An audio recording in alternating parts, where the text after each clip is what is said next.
Right, so this is question number two from the five fundamental questions of chapter 21. And I tried picking the most useful question. I mean, all of them are useful, obviously, but I consider that this one, given all the things that we need to do, I guess it's a good question to like practice. So first, this question is asking about the charge of one of the two charges given.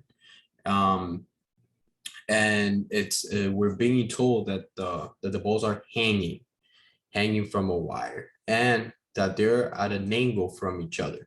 So that automatically kind of tells you something about not only the charges, but the what's going on within those two, right? So first of all, if there's an angle between those charges and they're just hanging from, let's say, a roof, um, and they're connected by a thread, then that means that there's something happening between them because they're being pushed away from each other, right? Because if not, they would just be sitting right next to the other, right? Right, like really close to each other. And we see that that doesn't happen. So if they're hanging at a specific angle, that means that we have a repulsive force. And this is one of the main ideas of this chapter, because in chapter 21, we kind of explore the behavior of different charges, or different point charges according to the value or sign of the charges. And if we learn that if we have charges with the same sign, positive and positive and negative, then those charges are going to repel each other, right? So in this case, since we have a scenario like this, then we can say that these two feel a force that repel each other, right? But again, they're hanging from a ceiling, so we have another force going on, and that would be the force of gravity, mg, or if you want to put fg, mg from each other. But then we have another force because we know that both of them are going to be in equilibrium. It says it right here. So that means that they're not moving. So the net force of all the forces, x and y components, is going to be zero, right? So in order to kind of cancel out the y component of the gravitational force, we have a force of tension created by the thread, right? So if we go ahead and we draw a free body diagram for the balls, we get something like this. We can call it force of tension. Then we have the gravitational force, and then we have the repulsive force. And this will be for the one on the right, obviously, because it's feeling the force to the right. And let's say that this is the force by the charge. Okay, and I wrote down all the things we're giving. The masses are going to be the same. That's going to play an important role. The length is also given, and then we have the angle, and we're told that QA is equals to double the charge of QB. So we can write it like that. So first, when we're giving when we found out the free body diagram, then it becomes easier to kind of organize all the information. So we can write all the forces in terms of the y and x components. And on the x components, on the positive side, we have force Q. So the forces in between the repulsive forces between each other. And then on the other side, we have an x component of the tension force. And if this angle is 24, then the x component of that angle will be minus t, because it's on the opposite side, sine of 24. And this, since we are at equilibrium, we know that the net forces are going to be zero. Then on the y, we have the same thing. We're starting with the y component of the tension force, which is in turn given by the cosine of 24, t cosine of 24, and then minus the gravitational force equal to zero. Now, if we look at, so we're going to be working with these two, right? So if we look at the first one, we have two unknowns. We don't know the force between the charges, and then we don't know the tension. But in this one, we only have one unknown because the mass is known and the gravity is a constant. And then the cosine of 24, we can just find it. And so we're able to find T to then plug it into the first one. So if we do that, T will be equals to mg cosine of 24. And then you can find the math. I did the math for this one. Let me go ahead and find it for you guys. And it was just because I don't want to spend much time on it, 10.73. 10.73. Perfect. 10.73, and there's a force.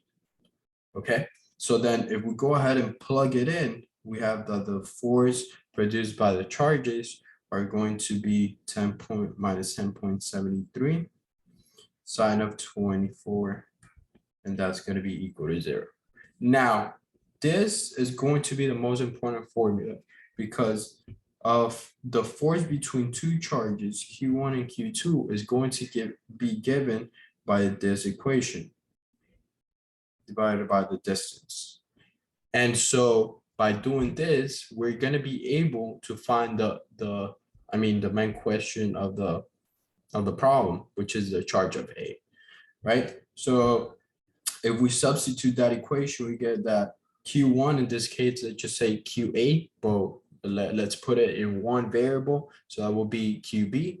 So if we put QB, then the QA would be 2 times QB divided by the distance between those two. So now how do we find the distance between these two? Okay, so we know we have a right triangle right here, and we have the length of the whole thing, and we have the angle. So that means that this portion right here, small portion, let's call it X, X is going to be equal to L sine of 24. But if we were trying to find the whole thing, the whole distance between the charges, then it would just be 2L sine of 24. Okay, so if we do that, then we can go ahead and find that value, and that is going to give us, go ahead and put it for you guys right here, 12 sine of 24, which is right here, 0.16. And 0.16 is going to be squared minus, and we can just make this equal to 10.73 sine of 24. Okay, so then from here, just find QB, right? Simple math, because it would be, if you want me to do it, let's just do it, QB square, and then you multiply 0.16, 10.73 sine of 24. And then K, remember K is a constant, 9.0 times 10 to the 9. We plug it in here, so QB would be the square root of that whole thing divided by 10.73 sine of 24. 24 divided by 2,910 times 10 to the 9. And that's the value of QB. So now, since we have the value of QB, we can just do QA is 2, whatever value we get from that. Okay, and that would be the solution for this problem. So then again, a summary, we have the 2 balls hanging from the ceiling. Then if since we have that the charges are a certain angle apart from each other, we know that there's a repulsive force in between them, otherwise it would be together. There's a repulsive force going to opposite sides. And then we have the gravitational force, and we have the tension force. It says that the balls are in equilibrium at a specific angle. So that means that the net forces are going to cancel out. And this is how, and that is how we got this one right here. Okay. Then by working with the free body diagram, we got the different components, X and Y components. For one of them, this one had two unknowns, these two, so we did not work with that one. Instead, we found one of the unknowns by using the terms in Y, the force in terms of Y. We found the tension force right here. We plugged it in, and then we found, we broke down the equation for the force between the charges. And we know that the force between the charges depends on the charges, is directly proportional to the charges, and inversely proportional to the square of the distance between them. We found the distance by taking, this is a right triangle. We have the length, we have the angle, and we can find this side right here if we multiply L sine of the angle, right? And then since we have to find this whole thing, we just multiply times 2, and we found the distance between them. So the only unknown is QB. Fine, perfect. QB, we put in QB. Using this equation, we find QB, and we know that QH is 2 times the charge of B. So that's how we find it. All right.